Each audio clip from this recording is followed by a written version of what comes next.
As Saksha Roy, a masked man entered into the house of the BJP MP from Mahbub Nagar, DK Aruna, under Jubilee Hills police limits in Hyderabad and spent nearly 2 hours in the house. The MP was not present in the house at the time, and the thief entered. The complaint was lodged in the Jubilee Hills police limits. A case was registered and the investigation is underway. DK Aruna demanded in a press conference to the police to increase the security cover.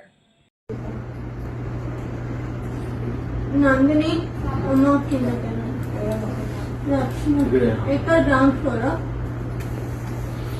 Ground floor కదండి ఎంతమ్మా 325 అంటే 325 కి ముందే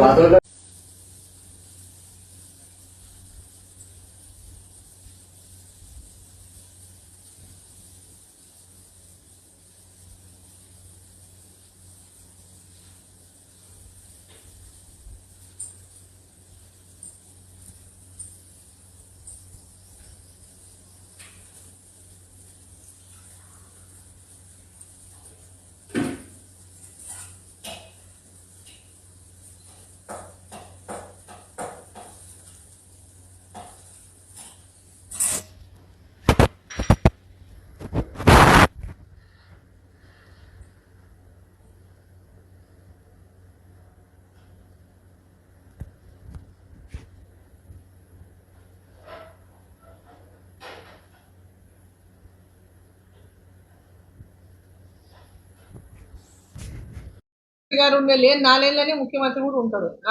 నా ఇంటి నుంచి కనీసం ఆయనకు 200 మీటర్స్ కూడా ఉంటుందో ఉండదో. ఆయన ఇంటికి మా ఇంటికి మధ్య రోడ్డు ఒకటి అడ్డం, అసలు ఆయన ఉంటాడు, ఇతరులు నేను ఉంటాను. ఆ కార్నర్ ఆయన, ఈ కార్నర్ నేను మా రోడ్ల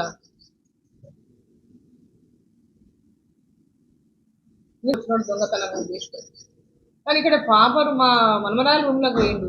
ఒకవేళ నిజంగా ఆ టైంలో ఆమె మెలకు వచ్చింది అనుకోండి, శబ్దమో యుద్ధంతో మెలకొచ్చి ఏదైనా నరిచింది అనుకోండి, నోరు మూసైనా చంపొచ్చు, లేకుంటే ఏమన్నా ఆయుధాలు కత్తో గిత్తో ఉంటే పడవచ్చు. మన దగ్గర ఏముందో మనకు తెలియదు కదా. ఇది చాలా అంత అది తలుచుకుంటే భయం అవుతుంది.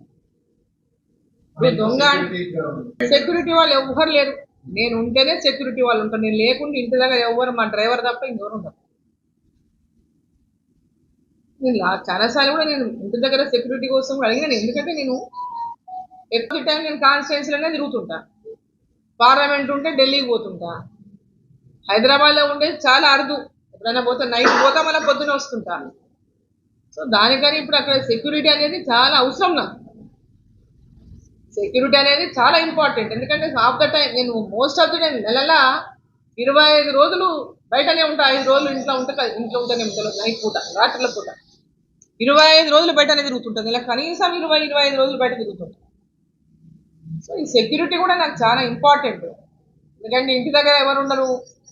ఇప్పుడు ఒక ఎంపీగా ఉన్నప్పుడు ఒక ఎంపీని సరే గతంలో కూడా మంత్రిగా చేసిన, సరే ఇప్పుడు భారతీయ జనతా పార్టీలో కూడా జాతీయ ఉపాధ్యక్షురాలుగా ఉన్నా, సరే ఎంతమంది వస్తుంటారు పోతుంటారు. మేము వచ్చినప్పుడు రావచ్చు, లేనప్పుడు రావచ్చు. కానీ ఇంట్లో ఒక సెక్యూరిటీ పర్సన్, నాకు కూడా సెక్యూరిటీ అనేది చాలా ఇంపార్టెంట్. అక్కడ ప్రభుత్వం కూడా ఇవన్నీ ఆలోచన చేయాలి. ఇప్పుడు ఒక విమెన్గా పార్లమెంట్ మెంబర్గా కూడా ఈరోజు ఇంత పెద్ద ఎత్తున సెక్యూరిటీ రీజన్స్, ఎందుకంటే ఈ సంఘటన చూస్తే సెక్యూరిటీ చాలా అవసరమైనటువంటిది ఈరోజు అనిపిస్తుంది. ఎన్నడూ కూడా నేను బాధలు కాలే సెక్యూరిటీ విషయంలో. ఏముంటలే, ఏం చేస్తాము అనేటటువంటి విధంగా ఉండేది. ఎప్పుడైనా నేను బయటకు పోయినా 10 సార్లు రాత్రి 12 గంటల దాకా ఫోన్లు చేస్తూనే ఉంటా. డోర్లు వేసుకున్నారా, గేట్లు వేసుకున్నారా, సీసీ కెమెరాలో చూస్తుంటా చుట్టుముట్టు. నేను రాత్రి 1 గంట వరకు నిద్రపోను బయట ఉంటే కూడా. చుట్టుముట్టు కెమెరాలో చూస్తూనే ఉంటాను. అందరు పడుకున్నారా, అన్ని గేట్లు వేసుకున్నారా, డోర్లు వేసుకున్నారా అని చూస్తూనే ఉంటాను. నా ఫోన్లో సీసీ కెమెరా యాప్ ఉంటుంది కాబట్టి చూసుకుంటూ ఉంటాను. బట్ ఈ సంఘటన విషయంలో చూస్తే మటుకు సెక్యూరిటీ చాలా అవసరం. కానీ వాళ్ళు ఎందుకు వచ్చిండ్రు, దేనికోసం వచ్చిండ్రు, ఏం చేయడానికి కోసం వచ్చిండ్రు, ఏ రకంగా ఉద్దేశంతో వచ్చిండ్రో అది పోలీసు వాళ్ళు రేపు విచారణ చేస్తే తప్ప తెలుస్తుంది. అసలు మాకు అసలు ఏం అర్థమైతే లేదు. దీంట్లో ఏందనేది అసలు అర్థం కాని విషయం.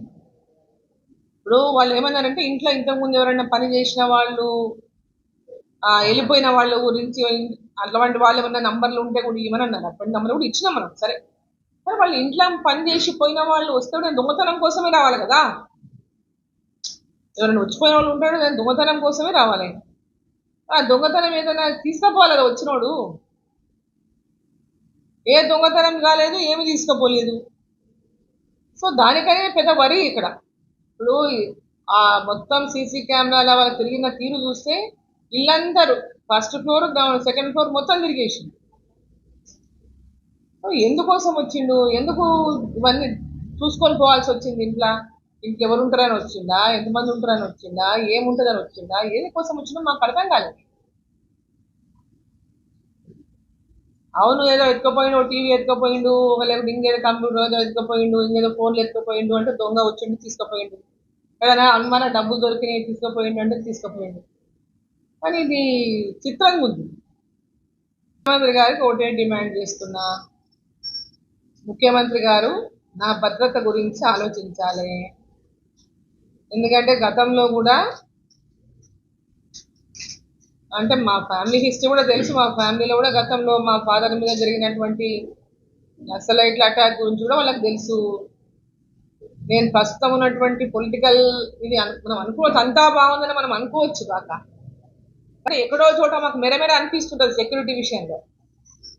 నా హస్బెండ్ కూడా నేను సెక్యూరిటీ అడిగిన వాస్తవంగా, నరసింహారెడ్డి గారికి కూడా ఎక్స్ఎమ్మెల్యే, వారికి సెక్యూరిటీ ఇవ్వాలి. ఎక్కడంటే వారు కూడా తిరుగుతూనే ఉంటారు కాన్స్టిట్యున్సీలలో. మా ఫ్యామిలీకి ఉన్నటువంటి